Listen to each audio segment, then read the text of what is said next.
नमस्कार दोस्तों, welcome back to la density hair transplant centre. मैं डॉक्टर गजानन जादव आपका सबका स्वागत करता हूं आज एक नए टॉपिक के साथ। आज मुझे बहुत सारे लोग क्वेश्चन पूछ रहे हैं कि sir which is the best technique for a hair transplantation. बहुत से लोगों का ये क्वेश्चन हो रहा है कि बहुत सारे कंफ्यूजन है। सर कोई मुझे ये बोल रहा है, कोई मुझे वो बोल रहा है, या कोई बोल रहा है एफयूटी करो, कोई बोल रहा है एफयू करो, कोई बोल रहा है माइक्रो एफयू करो। तो ये सारे क्वेश्चंस का मैं आज आंसर देने की कोशिश कर रहा हूँ। आपके जो भी डाउट्स है उसको मैं क्लियर करने की कोशिश कर रहा हूँ। सो आज जब हम वीडियो बनाएंगे, इस वीडियो के अंदर हम थोड़ा हिस्ट्री का भी मुआयना करने वाले हैं। हिस्ट्री मतलब हेयर ट्रांसप्लांट की हिस्ट्री कहाँ से स्टार्ट हुआ। 1930s में एक जापानीज डर्मेटोलॉजिस्ट ने ये पहला हेयर ट्रांसप्लांट करने की कोशिश की।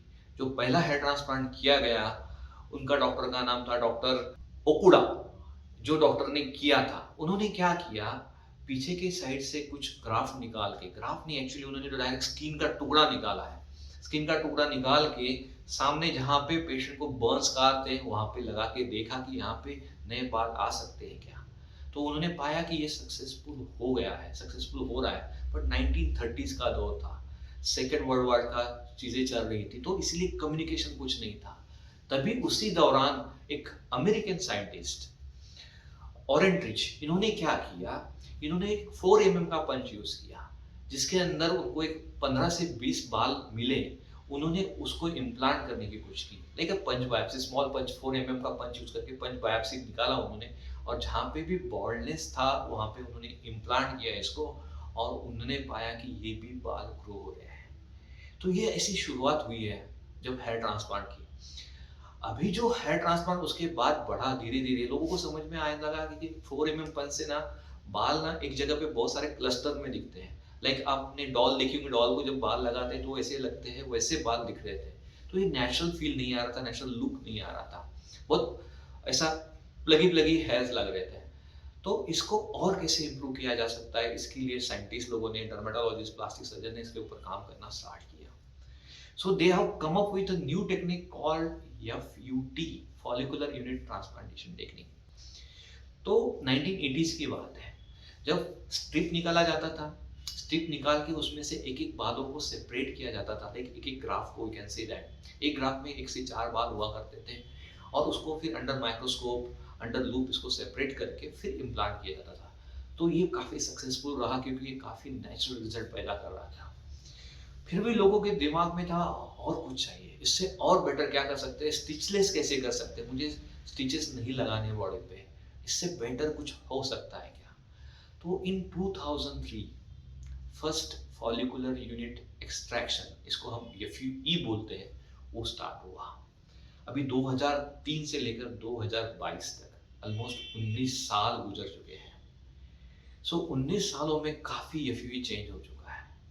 जब पहले सिंपल मैनुअल पंचेस यूज किए जाते थे, मतलब हाथ से एक एक हेयर ग्राफ्ट को सेपरेट करके निकाल के फिर लगाया जाता था, it was a starting era of FUE. आज जो हम यूज कर रहे हैं that is a micro motorised FUE. पहले एक दिन में 200 300 मैक्सिमम 500 ग्राफ्स की केस हुआ करती थी जब हम मैनुअल एफयूई करते थे। बट आज देयर इज नो लिमिट। ऐसा क्यों बोल रहा हूँ, बिकॉज मैंने कुछ कुछ लोगों को देखा है, 7 8 9,000 ग्राफ तक उन्होंने काम किया है। So this is the level of F U nowadays. फिर भी क्वेश्चन ये होता है कि 9,000 graph, is it possible, shall we go for it और not to go for it. So ये सब चीज़ों को लेकर आज चर्चाएं हो रही है कि ये कर रहा है वो सही है या ये कर रहा है वो सही है। तो हम उसके ऊपर थोड़ा सा डिटेल में डिस्कस करेंगे। हिस्ट्री तो आपने समझ ली कि ये फील्ड कैसे स्टार्ट हुआ, तो आपको कुछ मैं फोटोग्राफ्स भी शेयर करूंगा मीनवाइल, कि आपको समझ में आएगा कि जो पहले था वो भी सही था, आज है वो भी सही है। मगर आपका जन्म 1930s में हुआ रहता था तो उस वक्त भी आपको बाल मिलना एक बहुत बड़ी बात थी। बट आज जो हो गया है, बहुत फाइन हो चुका है ट्रांसप्लांट, तो everybody wants natural results, natural look, जो कि मेरे पहले बालों जैसा हो। देखिए दोस्तों, साइंस कभी भी एक इमर्जिंग फैकल्टी है। नई नई चीजें आती रहती, नई नई चीजें फाइन होती रहती है, because people keep on improving themselves. कुछ ना कुछ नए ट्रायल्स होते रहते हैं, कुछ ना कुछ नए एक्सपेरिमेंट होते रहते हैं। इसका मतलब जो 2003 में था वो रॉन्ग था ऐसा नहीं था। For that scenario it was a correct thing. आज मे बी वो ऑब्सोल्यूट हो चुकी होगी या मे बी उतनी रिलेवेंट नहीं होगी, बट फिर भी इसका मतलब ऐसा नहीं कि वो कुछ रॉन्ग था। जैसे जैसे साइंस प्रोग्रेस करेगा वैसी वैसी चीजें और इम्प्रूव होते जाएंगी। तो आज जो हम टेक्निक के बारे में डिस्कस करने वाले हैं उसका भी कुछ बेस है, सिर्फ नाम नहीं है, उसका कुछ साइंस है जिसके बारे में हम डिस्कस करेंगे। देखिए, 3 स्टेप्स होती है हेयर ट्रांसप्लांटेशन में। एक तो होता है बाल निकालना, जहां से भी हमें बाल निकालने हैं उसको हम डोनर एरिया बोलते हैं। हमने वहां से बाल निकालना है। आप एफयूटी से निकालिए, एफयूई से निकालिए, जो भी टेक्निक आपको सही लगती है उससे निकालिए। मुझे उसमें कोई मैं बयास नहीं हूँ, but I am talking about the latest technique called FUE, because stitches की बहुत लोगों को डर लगता है, एफयूटी का डर लगता है, तो हम लोग एफयू के बारे में बात कर रहे हैं आज। तो एफयूई करते वक्त आपको एक्सट्रैक्शन करना है। What is extraction exactly? Extraction क्या होता है? बालों को स्किन से निकालना है। बाल मतलब आपके हेयर रूट्स, हेयर फॉलिकल्स को निकालना है, ताकि जाके उसको जहाँ पे बाल नहीं है वहां पे इम्प्लांट किया जा सके।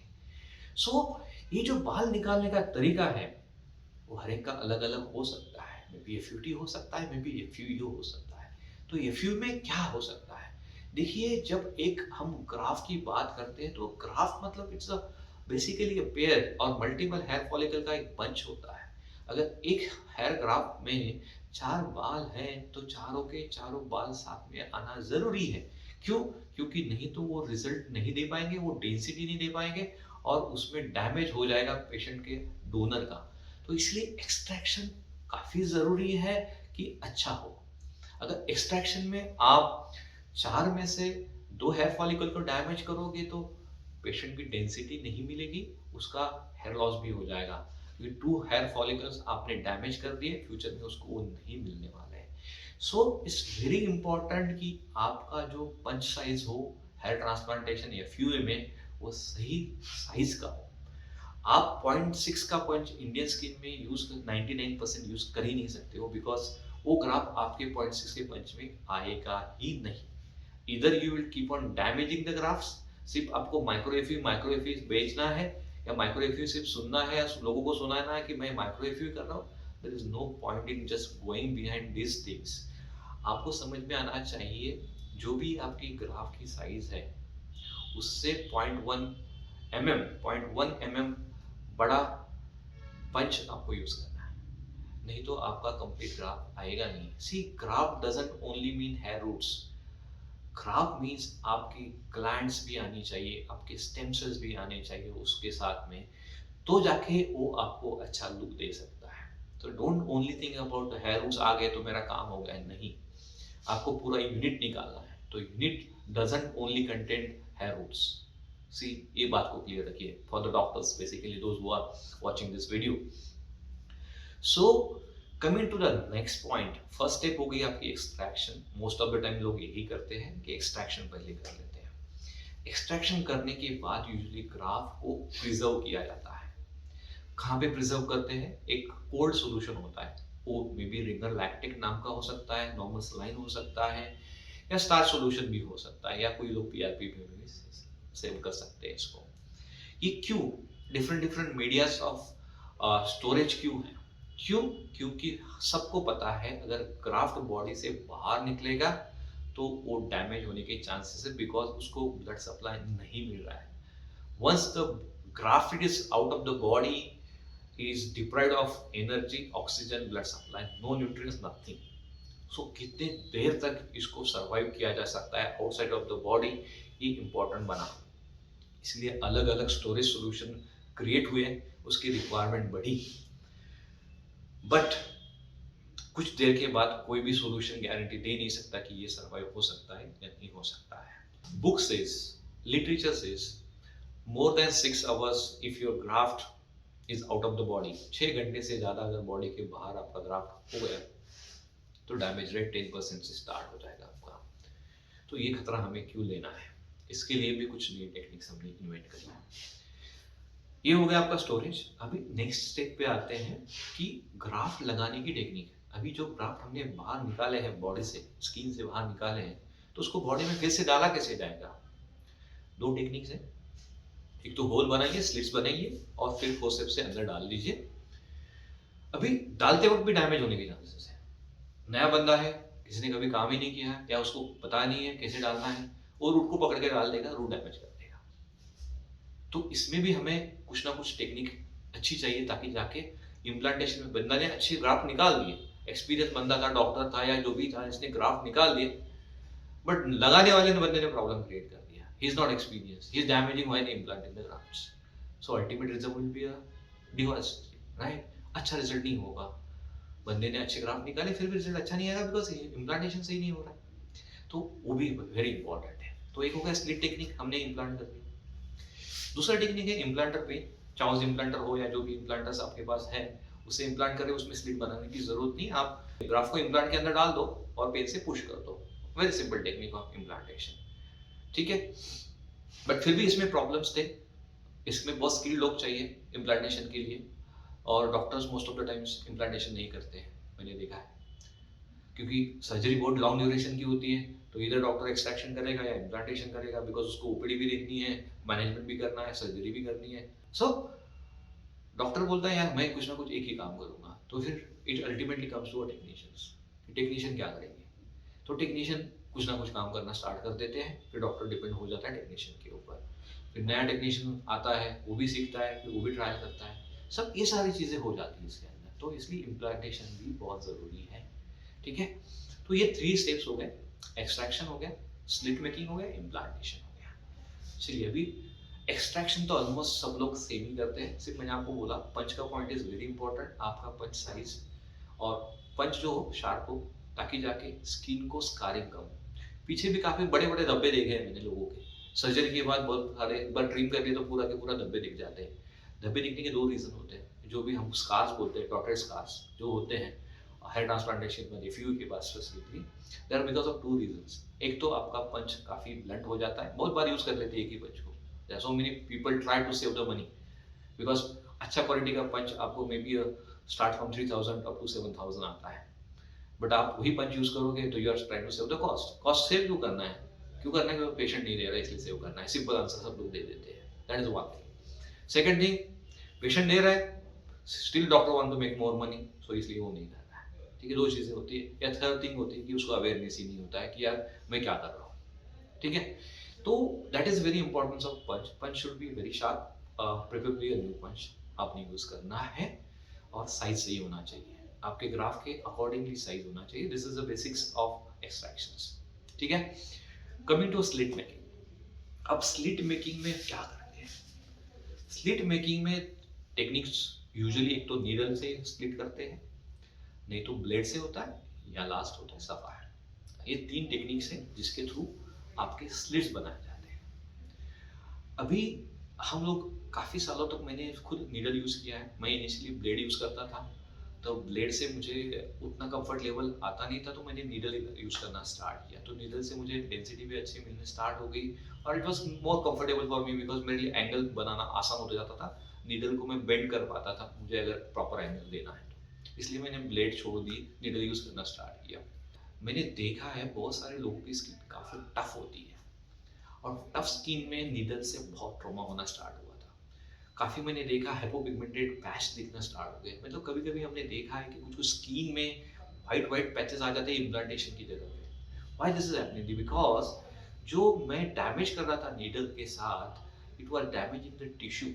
मतलब स्किन की सुपरफिशियल लेयर होती है एपिडर्मिस, और उसके नीचे की होती है डर्मिस। तो मैं डर्मिस तक उसको डैमेज कर रहा था, बहुत ज़्यादा फोर्स यूज हो रहा था, और बहुत ज़्यादा स्किन की इंटीग्रिटी को लॉस हो रहा था। सो इस पे ऊपर मैंने फिर से वर्किंग स्टार्ट करी कि मैं क्या कर सकता हूँ, how can I do this. तो मैंने फिर सफायर के बारे में सुना, उसको इम्प्लीमेंट किया, बहुत सारे पेशेंट करके देखे, तो आई फील्ड कि नहीं, ये सफायर जो टेक्निक हो रही है, सफायर के ब्लेड का यूज करने के बाद tissue damage is very minimal. Tissue में कॉन्ट्रैक्शंस, स्कारिंग बहुत कम हो गई है। टिश्यू में आपने देखा होगा काफी प्लास्टिक जैसी हार्ड हो जाती है हेयर ट्रांसप्लांट के बाद स्किन, तो उसका काफी परसेंटेज कम हो गया है, और हीलिंग काफी फास्ट होना स्टार्ट हो गई। पेशेंट को सेंसेशन, ब्लड सर्कुलेशन जल्दी होना स्टार्ट हो गया है। तो now I have shifted myself from a normal needle to a sapphire. तो सफ़ायर का फ़ायदा हमें ये मिला कि हमने बहुत सारे कॉम्प्लिकेशंस जो हुआ करते थे, लाइक कॉबलस्टोनिंग होती थी या फिर हाइपोपिगमेंटेशन हो जाता था, तो ये सब चीज़ें सफ़ायर के बाद बंद हो गई।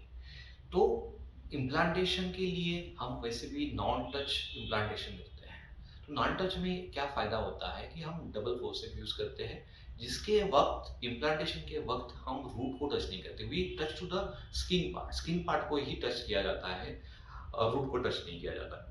तो there is nothing, there is no force while implantation, एकदम स्मूथली स्किन के अंदर चला जाता है। तो इसलिए डैमेज जो होता है integral part of head graft cannot be damaged while you are doing the double forceps implantation. So double forceps non-touch FU implantation with sapphire is going to be a good combination where you are considering the follicular extraction technique.